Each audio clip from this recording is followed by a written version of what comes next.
darkness, my old friend, I've come to talk with you again, because a vision softly creeping left its seeds while I was sleeping, and the vision that was planted in my brain still remains within the sound of silence.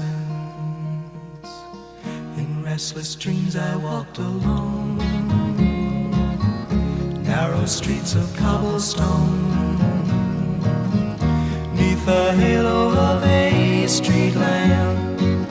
I turned my collar to the cold and damp, when my eyes were stabbed by the flash of a neon light that split the night and touched the sound of silence. And in the naked light I saw 10,000 people, maybe more, people talking without speaking, people hearing without listening, people writing songs that voices never shared.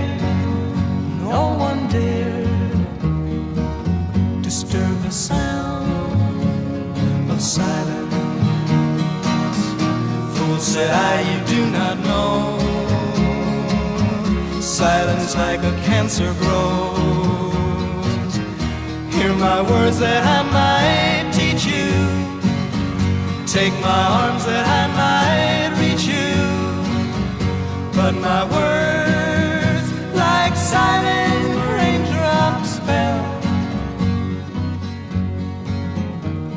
and echoed the wells of silence. And the people bowed and prayed to the neon god they made, and the sign flashed out its warning in the words that it was forming. And the sign said, the words of the prophets are written